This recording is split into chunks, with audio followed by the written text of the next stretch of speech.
Another premier defensive player, the Bengals' Trey Hendrickson, still does not have a new deal. He's accounted for 39% of the Bengals sacks over the last 3 seasons. That's the most in the NFL. The next 2 players on that list, Myles, Garrett, and Max Crosby. And as you know, both those guys have signed extensions. Their average salaries, $40 million and $35.5 million, respectively. Bengals star quarterback Joe Burrow has found himself now advocating for yet another teammate to get paid. I think he's doing what he thinks is best for his career, and I support him in that. Trey's a smart guy, just like anybody. I'm sure there's things that he'd like to have back, but he's very well thought out in his process, and he's a guy that deserves to get paid and get paid what he wants and what the market is. So, like I said, we'll see what happens with that. But, I love Trey and hope he's with us.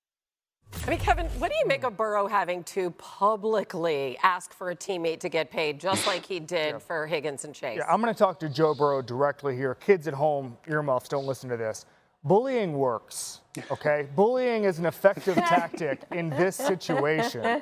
The Bengals have been bullied into operating with some players like they haven't before. I think in a different era, they would not have signed T. Higgins to the deal that they did. Heck, they may not even sign Joe Burrow if he wasn't as special as he was. And so for me, I look at this team right now and I see Trey Hendrickson, top 5 since he got there in sacks, pressure rate, pressures.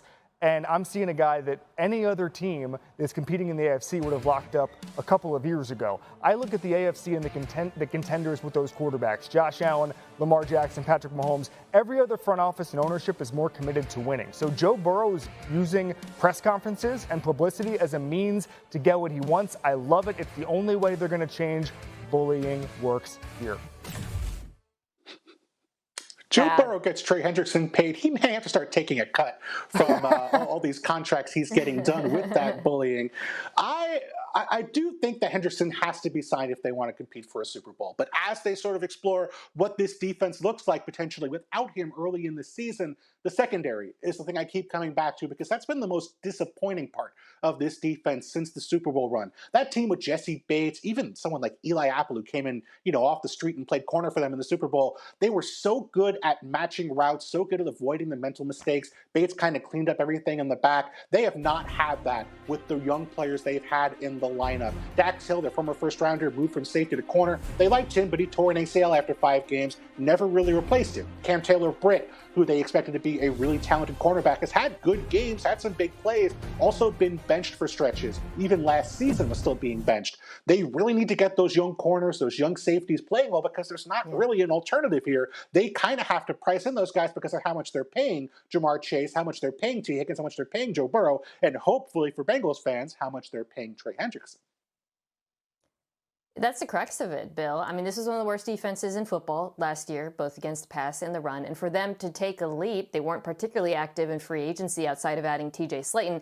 They need multiple young players at all 3 levels, quite frankly, to take a step forward, to improve their play, or the rookies, Shamar Stewart, Demetrius Knight, to play well. And that, to me, cuts to, I think, what the Bengals' biggest bet this offseason was that development, coaching, is going to be the difference. Lou Anarumo was a schematic genius, but those young players over the last few years haven't borne out from the draft. And you can say, well, maybe that's because they drafted the wrong players and maybe it's not Lou's fault, perhaps. But the Bengals are hoping that their new defensive coordinator, Al Golden, coming from college in Notre Dame last year, can do a better job of developing them. And if he can't, it's hard for me to see a way forward for this defense to get out of the gutter with or without Trey Hendrickson.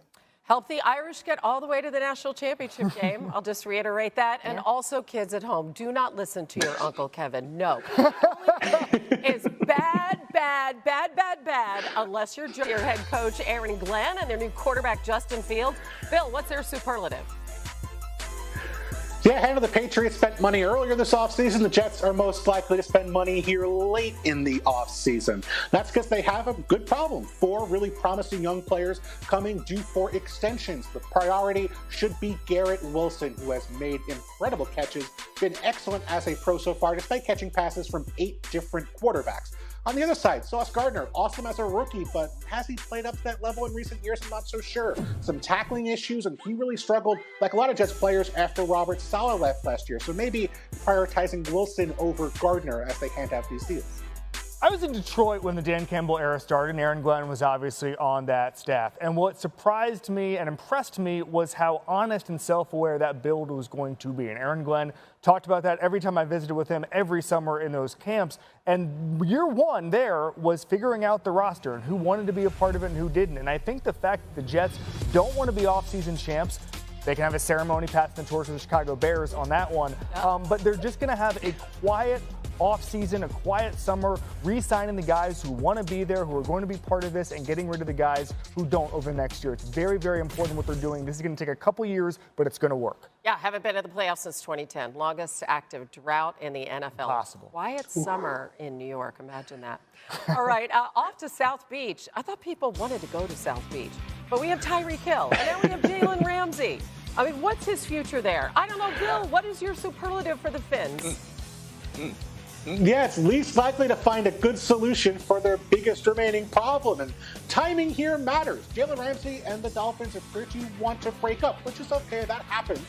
But you can't do that in the middle of April when you have more than $23 million guaranteed coming to you, because most teams have already spent the vast majority of the money they have to work with. And so Jalen Ramsey is a good player. He's also now on the wrong side of 30, has meniscus tears in his past in both of his knees. And frankly, teams just don't have that much money left in their coffers at this point of the offseason. So I would expect them to have some trouble finding a good fit for Jalen Ramsey in a trade.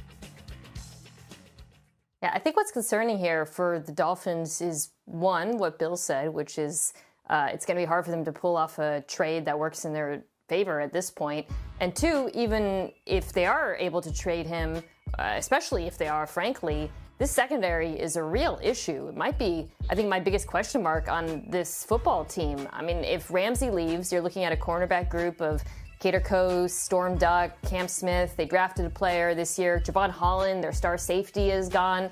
I like their pass rush, but behind them, a little bit concerned. And I'm doubly concerned if Ramsey walks out the door. Yeah, they allowed the 7th most passing yards per game over the last 6 weeks of the season. So you're right on there. All right, let's shuffle off to Buffalo, where the Bills continue their recent dominance of the AFC East. Bill, what's their superlative?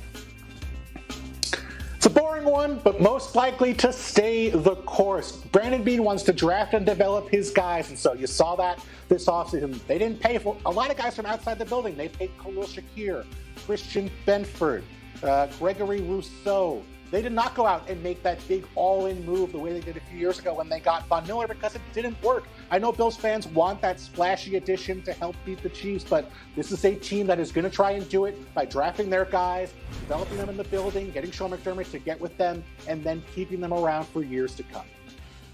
Brandon Beane also most likely to call into a radio show to tell you that he's staying the course over the past couple of weeks. But for me, Bill, I'm looking at this roster, and I look at these young guys who have to take a step forward, because it's been a top-heavy roster the last couple of years. We saw some of the cornerback depth when Kyer Elam had to play against Kansas City, and he was literally tumbling the wrong way on a play. He's gone now, obviously, but then they replace him with Maxwell Harrison, who has to take a step forward. But Keon Coleman, to me, is the biggest X factor on the team. I didn't love him coming out of Florida State. His numbers were not good last year. If you look at Matt Harmon's reception perception, he was only really good at slants last year. He was not successful down the field at all. That's very disappointing for a contested catch guy with Josh Allen. We thought a big guy moving down the field quickly would be able to get more effective targets. That just did not happen. I need to see more from him, and so do the Bills. I mean, Mina, are you with Kevin on this, on Coleman?